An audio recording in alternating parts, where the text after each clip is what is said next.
Hello guys, welcome back to my channel. So guys, आज मैं आपके लिए लेके आया हूँ एक और न्यू कोरियन ड्रामा जिसका नाम है my girlfriend is a man episode 1 की एक्सप्लेनेशन। सो एपिसोड के स्टार्टिंग में हमें यहाँ सबसे पहले युंजे को दिखाया जाता है जो कि हमारे इस ड्रामा का मेन लीड है। वो यहाँ पे अपना ना कैफे चला रहा था, तभी वहाँ काफी ज्यादा बारिश हो रही थी, तो वहाँ ना एक लड़का आ जाता है। लेकिन वो जब यहाँ पे उससे कहता है कि कैफे बंद हो चुका है इसलिए तुम कल आना, लेकिन वो लड़का तो यहाँ पे ना युंजू नाम की एक लड़की की आईडी उसे दिखाते हुए क्या तुम मुझे पहचानते हो, लेकिन वो कह रहा था कि तुम्हारे पास ये आईडी कहाँ से आई। और ये देख के ना वो शॉक हो गया और उससे पूछ रहा था कि तुम हो कौन, लेकिन वो तो यहाँ पे रोते हुए ना उसका नाम ले रहा था। तो युंजू भी उससे कहता है कि क्या तुम मुझे जानते हो, तुम्हें मेरा नाम कैसे पता है और तुम हो कौन। तो वो लड़का बता रहा था कि ये तो मैं हूँ तुम्हारी गर्लफ्रेंड जीवन। तभी हमें एक फास्ट के सीन में जब दिखाया जाता है यह ना एक कंपनी में अपने इंटरव्यू के लिए आई थी। तो यहाँ इंटरव्यू वाले लोग ना उससे एक बुक के बारे में पूछते हैं क्योंकि उसी ने उस बुक के बारे में अपने रेज्यूमे में लिखा हुआ था। यहाँ वो बताने लग जाती है कि ये बुक ना मेरे बॉयफ्रेंड ने मुझे रिकमेंड की थी और इस बुक में ना असल में प्यार के बारे में बताया गया है कि कैसे बिना प्यार के ना इस दुनिया में हमें कुछ भी नहीं मिलता। तो जब इंटरव्यू खत्म हो जाता है तो युंजे ना उसके गर्लफ्रेंड से मिलने आता है और साथ ही में उसे फ्लावर देते हुए उससे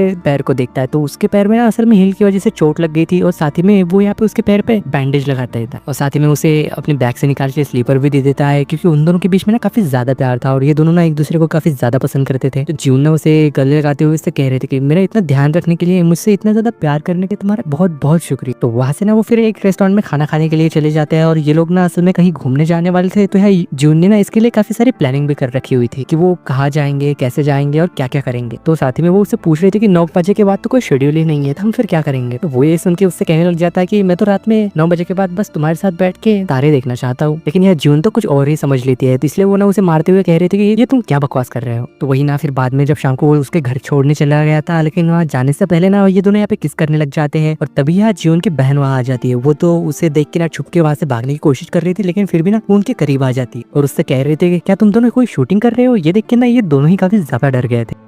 तो ये देख के फिर युंजू भी ना जब उसे बाइक के वहां से जाने वाला था तो जून की बहन उससे कहती है कि अरे तुम अंदर चलो, अंदर जाके कंटिन्यू करना। वैसे भी मैं तो बस जा ही रही थी, लेकिन जून तो यह उसे चुप करवा के ना अपने साथ घर लेके आई थी। तो वही जब युंजू भी घर आता है ना तो वो देखता है कि उसकी बॉडी ना काफी ज्यादा पतली लग रही है, इसलिए वो उसकी बहन के पास जाके उससे पूछता भी है कि देखो बरा मेरी बॉडी कैसी लग रही है। लेकिन यहाँ उसकी बहन तो ना उसका मजाक उड़ा देती है। तो वही जब फिर से नेक्स्ट डे दिखाया जाता है, यहाँ युंजे ना जब अपने कैफे जाके अपना काम कर रहा था तभी यहाँ उसकी बॉस ना उससे मिलने आती है क्योंकि वो ना यहाँ पे पार्ट टाइम जॉब करता था। और वही दूसरी तरफ यहाँ अपने दोस्त से मिलने के लिए उसके घर जाती है यूरी के पास, लेकिन वो यहाँ पे ना देखती है कि उसका घर ना काफी ज्यादा बिखरा पड़ा है और यहाँ यूरी ना असल में एक राइटर थी और उसे ना एक जल्दी ही बुक कंप्लीट करनी थी, इसलिए वो तो यहाँ पे कह रही थी कि मुझे तो कुछ समझ भी नहीं आ रहा कि मैं लिखूं क्या, मेरा तो दिमाग ही काम नहीं कर रहा। तो यहाँ जून ना अपने और उसके बॉयफ्रेंड के ट्रिप के बारे में उसे बता रही थी। तो ये सुन के यहाँ यूरी उससे कहती है कि तुम्हारी दोस्त यहाँ पे पागल हो रही है टेंशन के मारे और तुम यहाँ घूमने के लिए जा रही हो मुझे अकेला छोड़ के। जून लेकिन उसे बता रहे थे कि युंजी ने ना कुछ खास सोचा है, लेकिन पता नहीं कि वो क्या है, इसलिए मैं तुम्हें अभी नहीं बता पाऊंगी। तो ये सुन के यहाँ पे यूरी ना उसे प्रोटेक्शन देते हुए उससे कह रहे थे कि तुम्हें ना अपनी बॉडी को प्रोटेक्ट करना होगा, इसलिए ध्यान रखना, इसे अपने साथ लेके जाओ। लेकिन ये देख के वो तो उससे कह रहे थे कि क्या तुम पागल हो गई हो, हम ऐसा कुछ नहीं करने वाले। तो फिर ना उसे युंजे की तारीफ देखने वाली जब बात याद आती है तो वो ना हंसने लग गई थी और साथ ही में वो अपने प्रोटेक्शन को अपने बैग में भी रख लेती है। लेकिन वही जब वो ना घर आती है और साथ ही में उसकी दोस्त की लिखी हुई कहानी को पढ़ रही थी तो उसके मिलने के लिए ना जून वहाँ आ जाता है एक नई सी गाड़ी लेके और वो उसे बताया था कि ये कार ना मेरे बॉस ने मुझे दी है जब मैंने उसे अपने ट्रिप के बारे में बताया था। तो ये देख के यहाँ पे जून तो थोड़ी सरप्राइज होती है और सोच रही थी कि आखिरकार एक बॉस अपने पार्ट टाइम वाले एम्प्लॉय को भला अपनी गाड़ी क्यों देगा, लेकिन वो तो उसे बताने लग गया था कि ये ना मेरी मेहनत की वजह से मुझे मिली है। तो हमें फ्लैशबैक में दिखाया जाता है कि उसके बॉस ने उसे बताया था, उसने उसके साथ डील करते हुए उससे कहा था कि मुझे ना एक बॉयफ्रेंड चाहिए किसी काम के लिए, अगर तुम मेरा साथ दोगे तो ये बिल्डिंग ना मैं तुम्हारे नाम कर दूं। लेकिन वो ना यहाँ पे उसे अपने एक फ्रेंड की फोटो दिखाता है जो कि यहाँ उसे ना काफी ज्यादा हैंडसम लग रहा था। यहाँ उसकी फोटो जब वो देखती है ना तो उसे भी ना उसके अंदर काफी ज्यादा इंटरेस्ट आ रहा था। तो इसके बदले ना यानी कि वो उसके दोस्त का उसे नंबर दे देता है, तो इस काम के बदले ना उसे यहाँ एक गाड़ी जो मिली थी। तो ये जब ना वहाँ पे फिर से किस करने लग जाते हैं, लेकिन उसकी बहन ना फिर से उन दोनों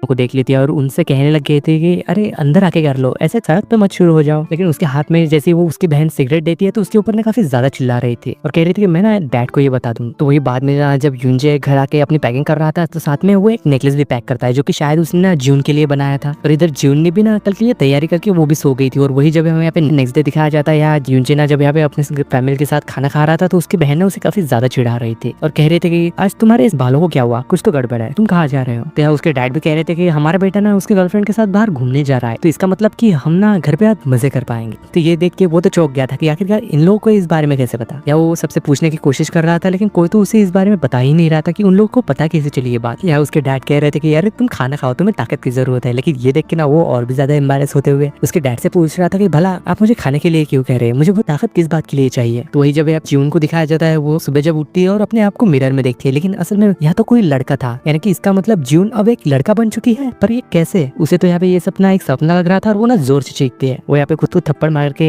जगाने की कोशिश कर रही थी, लेकिन इसका ना कोई भी फायदा नहीं होता क्योंकि ये तो कोई सपना था ही नहीं। और लेकिन उतने में ही ना उसकी आवाज सुन के उसकी बहन अंदर आ जाती है और वो ना यहाँ पे टॉयलेट करने लग जाती है और उससे पूछ रही थी कि तुम्हें हुआ क्या। तो साथ ही में वो यहाँ पे काफी ज्यादा नींद में भी थी, लेकिन यार जून ना अपना चेहरा छुपा रही थी। लेकिन वही कुछ देर बाद ना जब उसकी नींद खुलती है तो वो नोटिस करती है कि जून के पैर इतने बड़े कैसे हो गए और वो इतनी ज्यादा लंबी कैसे हो गई। तो उसे समझ में आ गया था कि ये तो कोई लड़की नहीं बल्कि लड़का है। और वो ना उसके ऊपर पानी फेंक के उसके ऊपर चिल्लाते हुए कह रही थी कि भला तुम अंदर कैसे आ गए। लेकिन जैसे ही वो यहाँ पे उसका फेस देखती है ना तो वो तो उसके ऊपर फिदा ही हो गई थी, क्योंकि वो ना काफी ज्यादा हैंडसम लग रहा था, यानी कि लग रही थी। पर फिर भी यहाँ पे जून तो उसे समझाने की कोशिश कर रही थी कि अरे मैं तुम्हारी बहन हूँ, क्या तुमने मुझे पहचाना नहीं? मैं असल में एक लड़का बन चुकी हूँ, मुझे नहीं पता कि कैसे। पर यार उसकी बहन तो उसके ना प्राइवेट पार्ट पे मार के वहाँ से भाग गई थी। लेकिन वही कुछ देर बाद ना जब सब नॉर्मल हो गया था तो ये दोनों बैठ के बात कर रहे थे और यहाँ जून ना उसे समझाने की कोशिश कर रही थी कि अरे मैं तुम्हारी बहन ही हूँ। लेकिन उसकी बहन तो यहाँ उसे धमकी दे रही थी पुलिस को बुलवाने की, क्योंकि उसे तो उसकी बात पे यकीन नहीं हो रहा था कि उसकी बहन ऐसे कैसे लड़का बन गई। और भला कोई यकीन भी कैसे करेगा कि कोई लड़की लड़का बन गई रातों रात। तभी यार जून को ना उसके टैटू के बारे में जब आता था तो वो ना उस टैटू को उसका बहन को दिखा रही थी। उससे कह रही थी कि ये देखो, ये टैटू ना हम दोनों ने साथ में मिलकर बनवाया था, क्या तुम्हें याद है? तो ये देख के ना उसे तो कहीं ना कहीं यकीन होने लग गया था कि शायद ना ये उसकी बहन ही है। पर ये हुआ कैसे, वो रातों रात लड़का कैसे बन गई? लेकिन अचानक ही ना यार जून को टॉयलेट आने लग जाती है और वो उससे कह रही थी कि मुझे तो टॉयलेट जाना है, अब मैं क्या करूँ? मेरे पास तो मेल पार्ट है और मुझे समझ नहीं आ रहा कि इसे इस्तेमाल कैसे करे, प्लीज मेरी हेल्प कर दो। या वो तो शर्माती हुई इसे मना कर रही थी, लेकिन वो फिर भी ना उसे जबरदस्ती अपने साथ बाथरूम में ले गया था। फिर वही कुछ देर बाद ना जब यार जून ना युंजू को लेने आया था, लेकिन उसकी बहन उसे झूठ भी कह देती है, कह रही थी कि उसकी तबीयत खराब है इसलिए शायद ना वो तुम्हारे साथ आज नहीं आ पाएगी, वो इस वक्त सो रही है। लेकिन यार युंजे को तो उसकी चिंता हो रही थी और उससे कह रहा था कि पहले तो वो ऐसा कभी बीमार नहीं हो रही अचानक, क्या मैं उससे मिल सकता हूँ? पर उसकी बहन तो उसे मना करके ना जैसे तैसे जबरदस्ती उसे वहां से घर वापस भेज देती। और वही बेचारी युंजू यहाँ पे काफी ज्यादा परेशान हो रही थी, आखिरकार ये हुआ कैसे, अब मैं वापस से लड़की कैसे बनूं, मुझे तो कुछ समझ में नहीं आ रहा। और बेचारा यार युंजे भी ना काफी ज्यादा परेशान हो रहा था, इसलिए वो उसे मैसेज करके उससे पूछ रहा था कि तुम्हारी तबीयत कैसी है, क्या मैं तुम्हारे लिए कुछ खाने के लिए लाऊं? और साथ ही में वो उसे यहाँ एक वीडियो भेजते हुए उससे कह रहा था कि इस मीटियोर शावर को ना मैं तुम्हारे साथ देखना चाहता था, पर शायद ना अब ये नहीं हो पाएगा। तो लेकिन यही बात देख के ना यहाँ पे बेचारी जीवन तो काफी ज्यादा इमोशनल हो गई थी। यहाँ जीवन तो इस वजह से अपने घर से बाहर भी नहीं निकलता था, लेकिन यहाँ युंजे हमेशा ही यानी कि रोज के रोज उसके लिए ना कुछ खाने के लिए लाता था और उसके दरवाजे के बाहर रख देता था। और यहाँ जीवन की बहन भी ना ये देख के काफी ज्यादा परेशान हो गई थी उसके लिए और कह रही थी कि ये सब खत्म क्यों नहीं कर देती, ऐसे घर में पड़े रहने से कुछ नहीं होने वाला, तुम्हें बाहर जाके उससे बात करनी चाहिए और उसे बता दो कि तुम एक लड़का बन गई हो, या फिर उससे ब्रेकअप कर लो। तो यहाँ पे वो भी ना इस बारे में काफी ज्यादा सोचती है और काफी सोचने के बाद वो डिसाइड कर ही लेती है कि उसे ना उसके बॉयफ्रेंड को सारी चीजें सच बतानी ही होगी। तो वही प्रेजेंट सीन में ना वो यहाँ पे उसके कैफे में पहुंच गई थी और उसे सब सच बताती है। लेकिन फिर भी यहाँ पे युंजे को तो उसके ऊपर यकीन ही नहीं होता कि वो उसकी गर्लफ्रेंड है। यहाँ वो उसके ना सभी डॉक्यूमेंट भी देख लेता है, लेकिन फिर भी उसे यकीन नहीं हो रहा था। कह रहा था उससे कि क्या जरूर तुम ना मेरे साथ कोई प्रैंक कर रहे होंगे, क्या जून ने तुम्हें ये सब करने के लिए कहा, कहीं तुमने यहाँ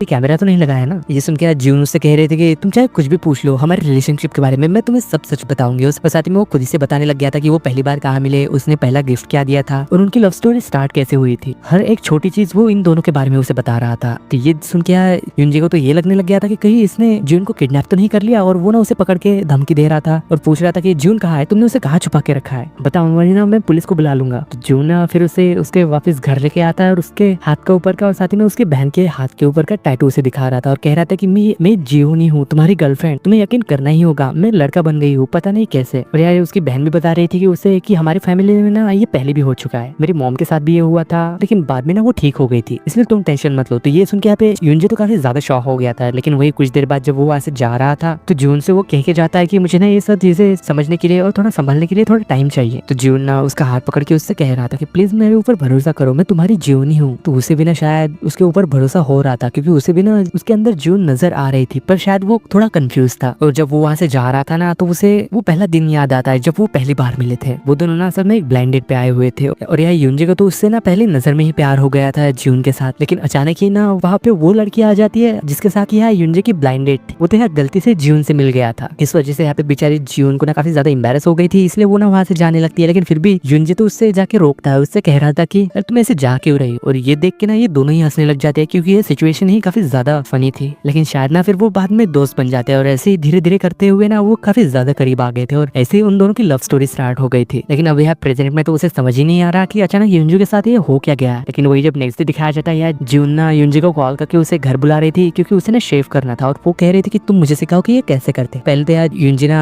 शेविंग का सामान उसके डोर के बाहर रख के जाने की कोशिश करता है, लेकिन वो रुक के अंदर चला गया था और सोच रहा था कि कहीं वो शेविंग करते हुए ना लगा ले। साथ ही में जब बाद में उसे शेविंग करना सिखा रहा था तो ऐसे ही ना वो काफी ज्यादा करीब आ गए थे और वो दोनों तो एक दूसरे को ऐसे ही देखने भी लग गए थे क्योंकि वो ना काफी ज्यादा हैंडसम लग रहा था। लेकिन बाद में जब वो वहाँ से जा रहा था तो जून उसे रोकते हुए कह रहे थे कि अरे तुम इतनी जल्दी जा कहाँ रहे हो, थोड़ी देर रुक जाओ। यह युंजे तो कोई ना कोई बहाना बना के वहां से जाने की कोशिश कर रहा था, लेकिन उसके हर एक सवाल का जवाब ना युंजे के पास था और वो ना उसे जैसे तैसे करके हाथ पकड़ के रोक लेता है। तो कुछ देर बाद ना जब युंजे ना उसके लिए नूडल्स बनाती है और वो जब वहाँ खा रहा था ना तो उसके फेस पे कुछ लग गया था, तो जून ना उसके मुंह से वो पोंछ रही थी।